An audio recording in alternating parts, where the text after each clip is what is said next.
get started. Okay. There. Well, we're back on Tri-City Sports Now, where I have the guy that writes just about everything for allfortennessee.com. This is a wonderful website, and if you're looking to stay in touch with the Tennessee Volunteers, certainly in the football offseason, but you know what? This guy is real enthusiastic about the basketball program at Tennessee. Well, after all, he's from Memphis. But it's a fantastic site as well, allfortennessee.com. And I wanted him on today because of the reports that Jennings, the wide receiver, caught the winning touchdown pass 2016 against Georgia. He was kicked off the team by Brady Hoke the end of last year. Neither one of us liked that, but now there's a lot of talk about him being reinstated by the new coaching staff. I guess the question that I want to ask is, what are they waiting for here? Caleb Calhoun of allfortennessee.com. Yeah, I was curious about that too, on what they're waiting for. To give Jerry Pruitt a bit of a break. I mean, yesterday was really his first full day back on campus. So I assumed that he had to take, I have no idea about the inner workings that he had to take care of for the last couple of days, but I'm sure meeting with Jennings is on his radar. But yeah, that threw me off too a little bit on why they're taking so long. I figured give him till the end of the week, because, he's still got tomorrow. And then we'll see what happens from there. But I'm giving him a right now because, again, he's only been back on campus for 48 hours at this point. Actually, not even. Well, maybe 48, but yeah, he hasn't been back on campus long enough yet. So he's probably had a lot of things on his plate to deal with since he got back.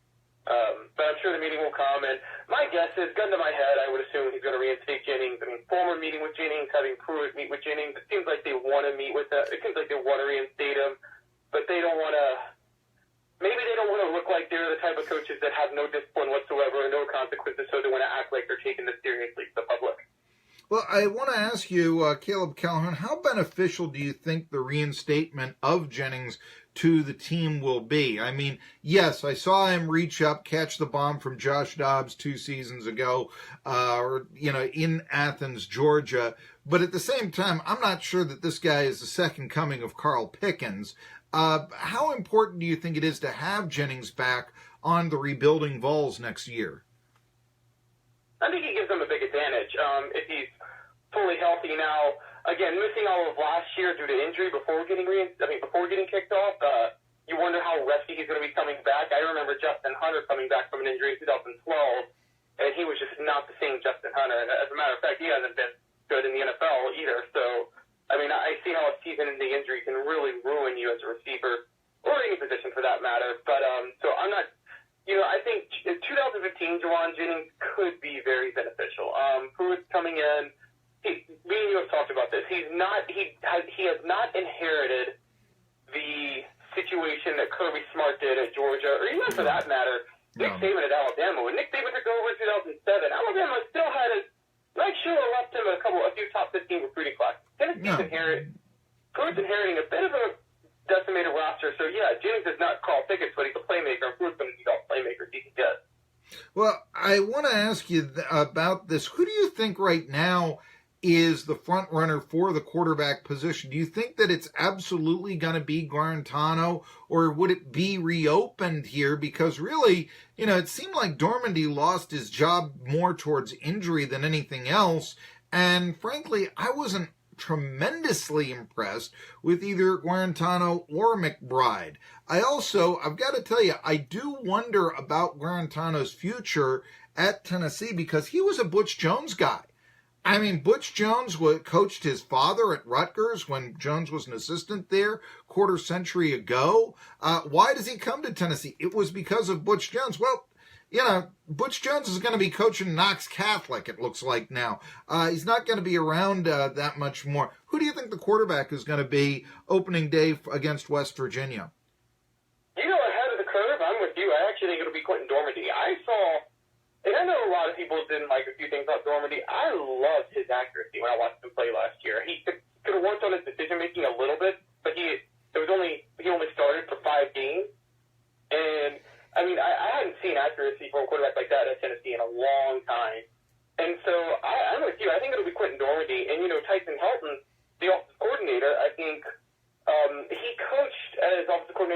from Kentucky for years. He's a Bobby Petrino, Jeff Brom product. And I know Petrino had Lamar Jackson, but most of the time, Petrino loves quarterbacks that have strong arms and a little bit of and enough accuracy, and I think Dormady got the accuracy for it. And so I think Dormady would be a better fit for what Tyson Helton wants to do. We're talking to Caleb Calhoun of allfortennessee.com. They still have to hire a wide receivers coach. Now, I don't know if the future of the Tennessee Volunteers is going to be made or broken on who they hire as the wide receivers coach, but who are you hearing? What's the inside skinny about who the wide receivers coach may be at Tennessee? You know, I haven't paid too much attention to the wide receivers coach position, honestly, at this point. I mean, obviously, I don't think anybody's really going to miss Kevin Beard after this year. But according to, I think it was John Bryce of Gridiron now, said that it's down to, 3 people, I think, now. Mm-hmm. And it was Lawrence Dolphy from Florida State, David Johnson from Memphis, and then Jeff Kitchings from NC State. If I'm going with those 3, I mean, I know it's crazy. He's got the smallest program, but David Johnson from Memphis, if you look at what Memphis receivers did this year, that was pretty impressive. Now, I know they had a Riley Ferguson throwing them the ball, and Mike Norvell's a pretty good offensive mind, but, I mean, even if it's in American Athletic Conference, it's hard to ignore what Memphis was doing this year. Oh, sure. And I mean, that would be a step up, let's face it. I wanted to ask you, Caleb Calhoun of All for Tennessee, though, one of the hires made over the weekend, Craig Fitzpatrick coming from the Houston Texans.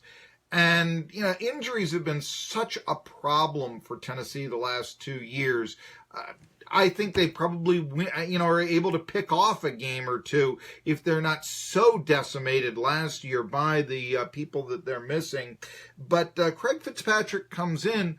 But I got to think that, I mean, if he's leaving the NFL to go to Tennessee, it sounds to me like almost a demotion. And let's face it, the Houston Texans were decimated by injuries. I know, how do you grade a strength and conditioning coach, and also how much, criticism do you give him for injuries? But were you at all skeptical of this hire as I was when I heard about it? I wasn't, and I want to tell you why. Actually, funny enough, I think it's Craig Fitzgerald, isn't it? I'm sorry, what did I say? You were Craig Fitzpatrick. I'm sorry. Yes, I'm thinking it is Fitzgerald, and I'm thinking Patrick because I've been, thinking about Irish people lately. But no, I'm sorry. Here, go ahead here now. Okay. I actually was talking about, I've got some stuff written down about Notre Dame here. So, but yes, anyway, Craig Fitzgerald, the new strength and conditioning coach. My apologies. Thank you for the correction. What do you think about that hire? Okay, well, Craig Fitzgerald, the reason I agree with your point about the injuries that happened this year with Houston. They did get decimated. The only reason that I'm not taking that into account is because Rob Gullinson was a strength coach last year, and he'd overseen a ton of success in the NFL. And I remember when he took over the Packers in 2007, that was the first year that they were able to be healthy with all of their weapons for Brett Favre, and they almost went to the Super Bowl. So, and then he comes to Tennessee, and then there's just becomes a cluster of injuries. And so maybe the opposite will work. And so that's why I'm not reading too much into it now. I mean, I'm starting to think, and we saw this with Bob Shoop. Bob Shoop is one of the top defensive coordinators in the country. Mm-hmm. He comes to Knoxville, and Tennessee's defenses just look like they've fallen apart. I mean, sometimes I think things do just kind of trickle down from the head coach and the type of program they run. And, I mean, there are a lot of assistant coaches who looked bad under Butch Jones, who could have looked bad under Butch Jones, who could be good elsewhere. And I'm starting to think that might have been the case now. Because Rock Gullinson was the NFL Strength Coach of the Year 1 year, and the Vols still were suffering injuries all over the place. Bob Shoop was the hottest commodity in football 2 years ago, and I think Tennessee fans are now glad to see him go. So I'm thinking that, a strength coach like Craig Fitzgerald, I mean, maybe what's happening in Houston was a product of what Bill O'Brien was running.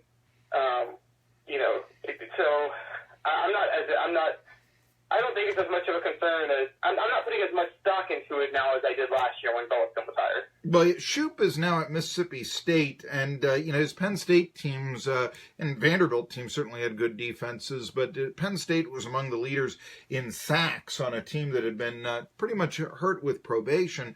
But I will say this about Shoop: I was impressed with the defense against Georgia Tech, Tennessee's only victory of note really last year, because they made the splash plays. And I think that's how you stop the option. I know that, they gained a lot of yards on the ground, but that's going to happen. But when push came to shove, the 2 turnovers, coming about because largely Tennessee blitzes and stopping Georgia Tech on the key 2-point conversion to end the game. And I did think that was a defensive game plan. I would point this out with Gullickson. The Rams continued to stay healthy this past year. In fact, I know that we're doing, you have promos of talk shows on this station. And for instance, Colin Cowherd, Caleb Calhoun, had a promo where he talked about the top 13 players on the Rams are all healthy. This is why they're winning. And I said, boy, they're not missing Gullickson that much then, are they? And meanwhile, here was Gullickson coming in. I looked at you mentioned strength coach of the year in the NFL. I still looked at it. That's a Butch Jones hire. They worked together at Rutgers. And anyway, you're talking about a strength and conditioning coach, and to what impact do they really have? I doubt that the Vols will be in their weight room lifting jugs and pails of water. I pretty much think that they'll have weight machines and, standard operating procedure, the latest techniques to have training and such. But, we all started wondering about this with all the injuries going on here. Tennessee basketball.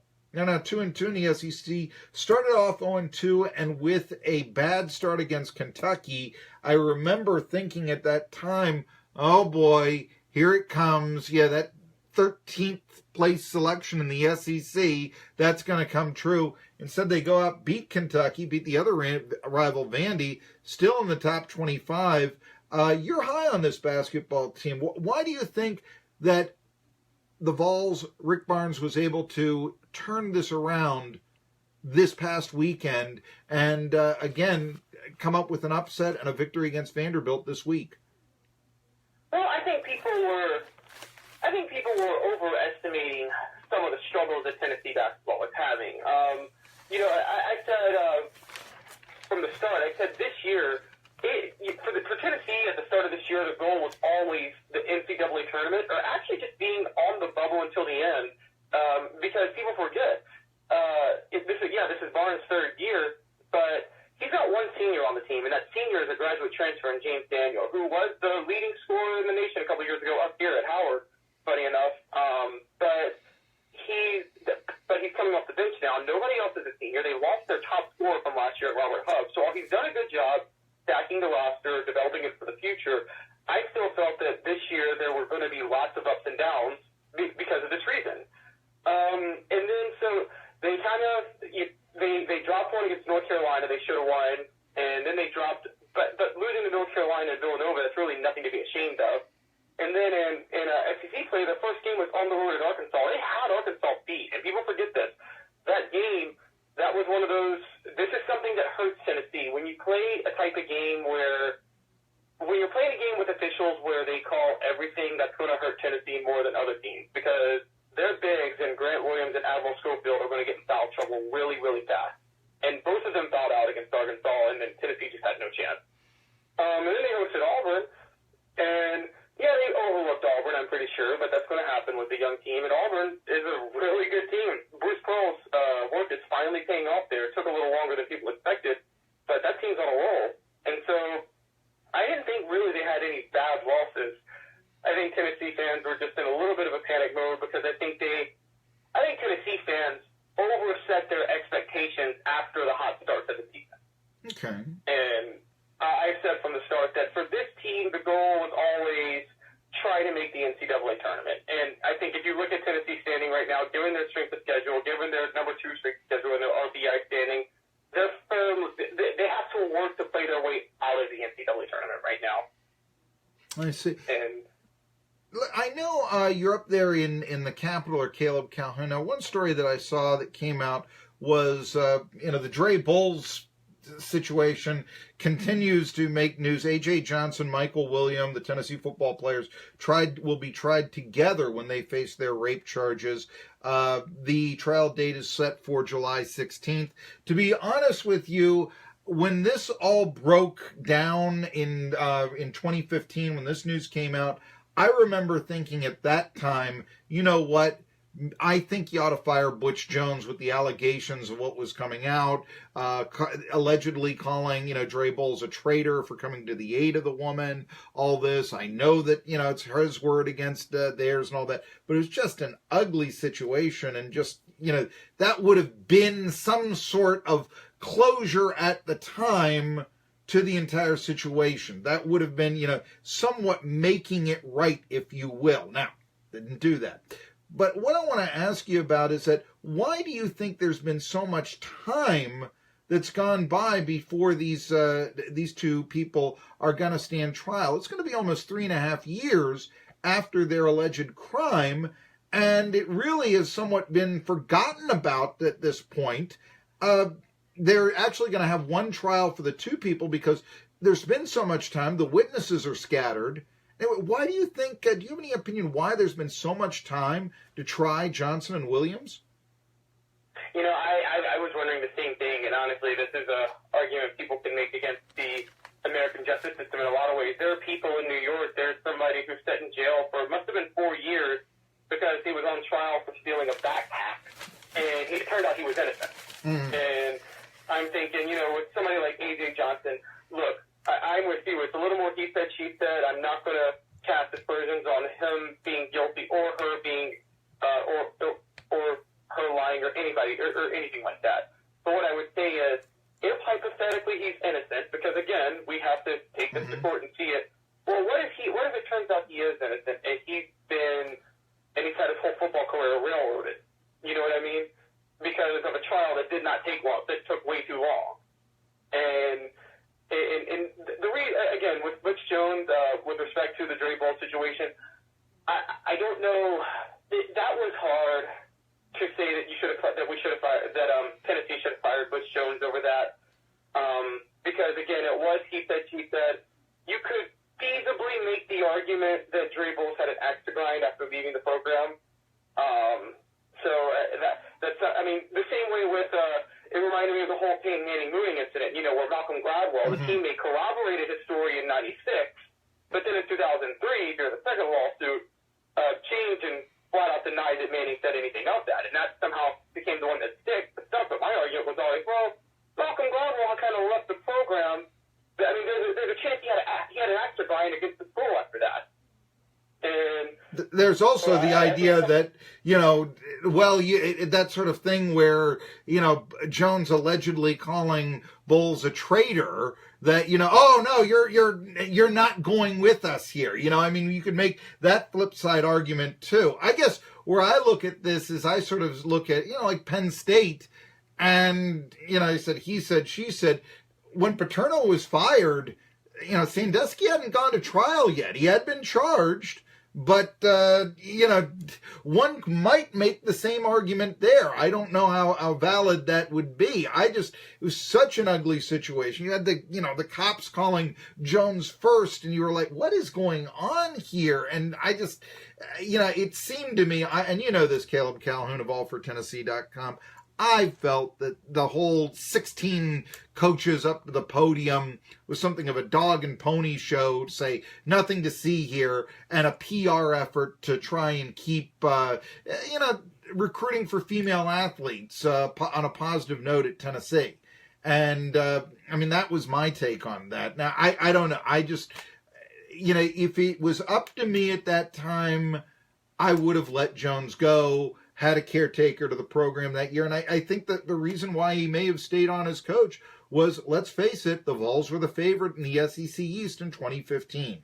And the feeling was, well, we've got a coach at that time that was on their way up. We can't get rid of Butch Jones. That might cost us a championship. And I'm sort of like, you know what? The players are already there. You can find a caretaker to go run up the middle on 3rd and 1 and throw long on 3rd and 10. It's not that big of a deal. That's my take on that. Maybe you'll even find somebody who can count to 14. Yeah, I'm always scared to roll careers before we know of the facts. I mean, I know you've already concerned the situation, but the thing was, whether or not Sandusky was found guilty at that point, we had already known that at least the Penn State administration had lied about their knowledge of the situation. That's a good point. And we also knew that we had known by that point, it was clear, self-admitted by Joe Bertono, that he was told of the situation, and even though he reported to his superiors, remember, he got fired because he didn't break any laws. He got fired because people felt he should have gone to the cops. And we already knew that part of the situation was true, whether or not Sandusky himself was guilty. Sure. Which we know he is now. Yeah. Oh, well, he'll proclaim his innocence. I mean, he's at appeals and such. But anyway, yeah, it's, yeah.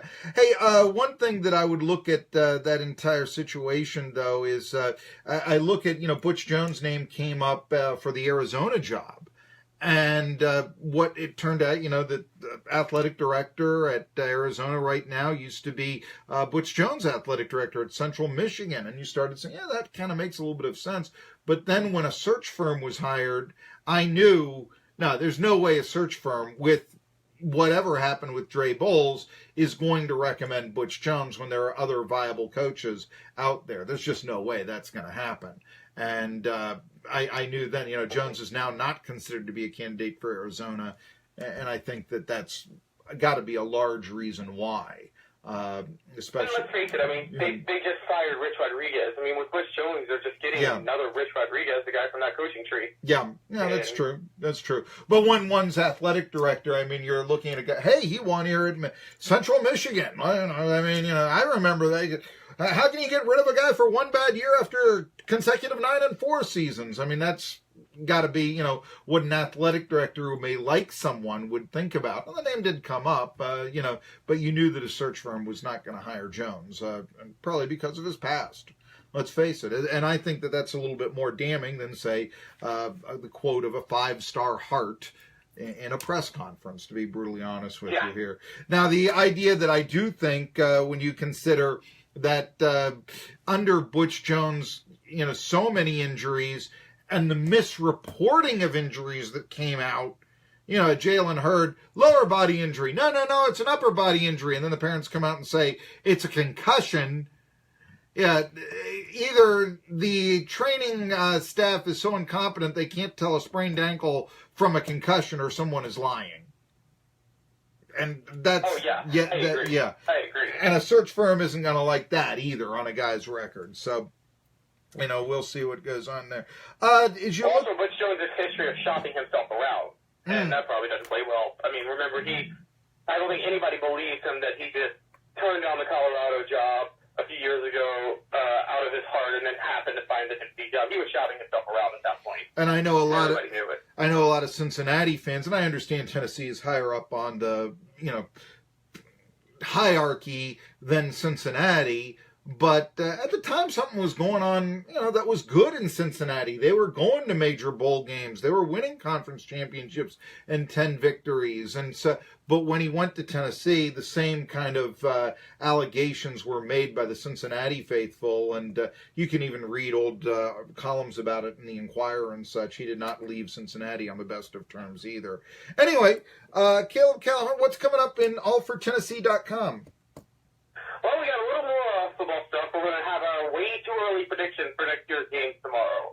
We'll have another one later in the year when it gets closer to the season, but this is to start the year. On top of that, we're going to focus on the Lady Vols. The Lady Vols, they're undefeated right now. Yeah. We're wondering if Hollywood finally got the Lady Vols back to the days of Pat Summit, but there's a 4-game stretch happening that's really going to tell the test. They play 4 top 25 teams, 3 of whom are in the top 10, 2 of whom are in the top 5. And so they kind of backloaded their strength schedule this year. So that starts tonight with Texas A&M. Who's a very tough women's basketball opponent. And obviously we're still going to keep covering the men's basketball program. They're doing pretty well. I mean, there's no easy games in the SEC this year in men's basketball. So we'll keep that going. And obviously, Vols in the playoffs. You had a few Vols kind of show up last week. Malik Jackson was a star for the Jaguars last week in the playoffs.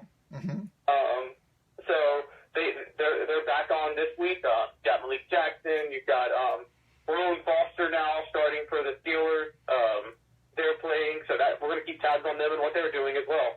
Cam Sutton has gotten into the mix as defensive back, actually taking the job away from Kingsport's Cody Sensabaugh at one point in the season. And a game after Sensabaugh had an interception. Sensabaugh was on the show here last week, by the way.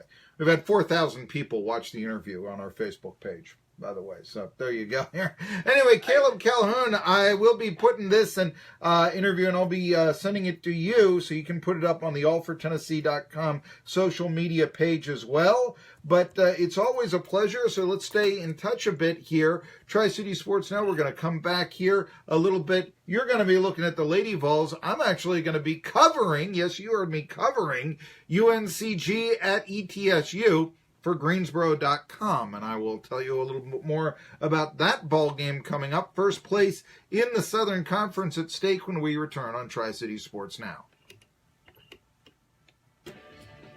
All right. I have this board, and it has something's malfunctioning. I have no commercials to play. Oh, no. I am literally playing 3 minutes of bumper music to get reorganized.